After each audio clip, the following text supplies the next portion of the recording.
Argentina tiene una ley nacional contra hombres lobo. Sí, así como lo escuchás. Argentina tiene una ley nacional contra hombres lobo. Mi nombre es Ezequiel Núñez Cornelia, este es mi canal, y si te gustan mis videos, dale me gusta, comentalos y compartir con quien le pueda gustar.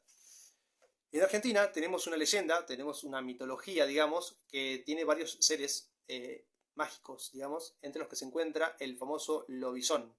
¿Cómo surge esto y qué tiene que ver con una ley nacional? Ahí paso a contarte. Durante el siglo XIX empezó a tomar forma una leyenda que habla del lobizón, tomada o surgida de los mitos guaraníes y europeos. Acá tenemos varios pueblos originarios, digamos, en Argentina, y uno de ellos es el guaraní, en parte de lo que es el litoral y la Mesopotamia argentina.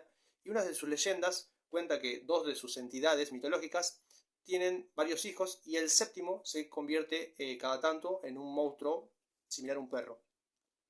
Esto se combina durante el siglo XIX, fines del siglo XIX, principios del siglo XX. En Argentina hubo una oleada inmigratoria muy grande, muy grande. De hecho, entraron muchos más inmigrantes de la cantidad de habitantes que había en ese momento en Argentina, en todo ese periodo.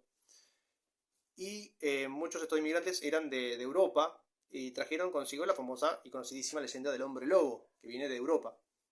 Esto se mezcla acá en Argentina con la recién dicha leyenda guaraní y da origen al mito o leyenda del lobizón. ¿En qué consiste? Resulta que, bueno, en esto que decíamos, el séptimo hijo varón, así nace la leyenda, cuenta la leyenda que el séptimo hijo varón de cualquier pareja argentina se convierte por las noches, más posiblemente martes y viernes, si hay luna llena, en lobizón. Este lobizón, primero para decirles el aspecto de la persona según la leyenda, en su forma humana, es una persona delgada, blancuzca, digamos, de piel de tez blanca. Siempre lo vas a ver con ojeras o cansado y siempre con dolores de estómago, dolores abdominales muy fuertes, recurrentes en el principal de la leyenda. También lo puedes ver en una persona que tenga siempre la barba larga, el pelo largo, las uñas largas.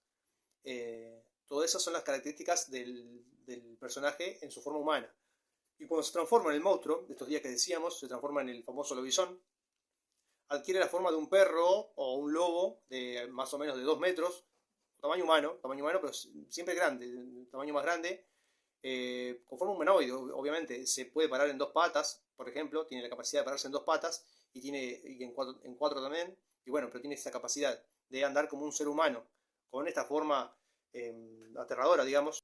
Imagínense, un perro o un lobo de 2 metros, los dientes grandes, los ojos rojos, muy peludo, no tan agresivo, según la leyenda es un personaje esquivo, pero sí ataca si se lo acorrala o se lo intenta atacar, obviamente. Se suele mover por la noche, en noche de luna llena, más que nada. Y bueno, suele frecuentar gallineros, atacar las gallinas, cuenta la leyenda, y también comer carroña y merodear por cementerios. Cementerios comiendo lo que hay, imagínense. También cuenta la leyenda que suele devorar bebés no bautizados. Esto puede responder a un intento de la leyenda o de este sincretismo. Sincretismo, tengamos en cuenta, un sincretismo es una mezcla de dos culturas, dos o más culturas o religiones. Puede ser un intento de cristianizar a las poblaciones guaraníes o incluso a las poblaciones que venían desde otros lugares como Europa del Este, lo que era el Imperio Otomano, que estaban viniendo en ese momento a Argentina, para que, bueno, bauticen a sus bebés, era la intención, supongo, para que el lobizón no los devore.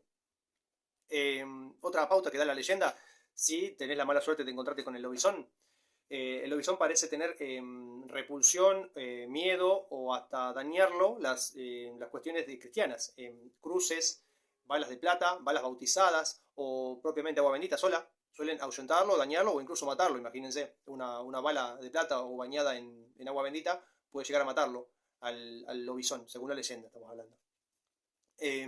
Otra cosa para decir, respecto a la ley, más que nada, que es con lo que empezamos el video. Esta ley que dice que el séptimo hijo varón era el principio de la ley y después se le agregó la séptima hija mujer también, se convierten automáticamente al nacer en ahijado o ahijada del presidente en funciones en ese momento de la República Argentina. Esto es una ley. A día de hoy, los séptimos hijos de cualquier pareja argentina, nacidos en Argentina, se convierten automáticamente en ahijados o ahijadas del presidente en funciones de ese momento al nacer.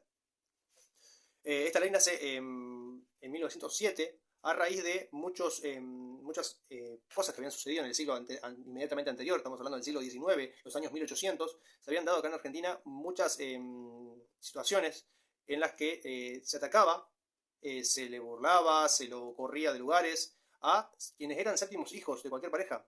Imagínense, sos el séptimo hijo de una pareja de campesinos o de una pareja rica, que vamos a ver cómo surgió todo esto, y simplemente por ser el séptimo hijo la gente te tiene miedo, te rechaza, incluso se han dado muertes, o sea, vecinos que han matado al séptimo hijo de otro vecino por miedo a que se convierta por las noches en lobizón, o echándole la culpa de ciertas desapariciones o de ciertas visiones que se han tenido en ese momento. Miren hasta dónde había escalado la situación y la superstición y el misticismo que se tenía en ese momento. Bueno, imaginémonos que en aquella época no existían los medios de comunicación que existen hoy, el acceso a la información que existe hoy, entonces bueno, se daban estas cuestiones. En 1907, como decíamos, el presidente Figueroa Alcorta emite el primer decreto a raíz de que una pareja acaudalada de Corrientes se lo pide, ya que una curandera, digamos, lo que acá se llama curandera, son, para que si alguien lo ve desde algún otro lado, son las brujas que suelen curar gente, lo que se llama una bruja que suele curar gente acá en Argentina, le había dicho a esta pareja que había tenido un séptimo hijo varón y temían por él, de que sufra alguna especie de discriminación o ataque, de que la única forma de cubrirlo de eso era que alguien importante lo apadrine, o sea, se haga padrino de ese bebé. Ellos conocían al presidente de ese momento y le piden que lo apadrine. A partir de ahí nace este decreto primero de ese presidente, en 1907, de que todo séptimo hijo varón era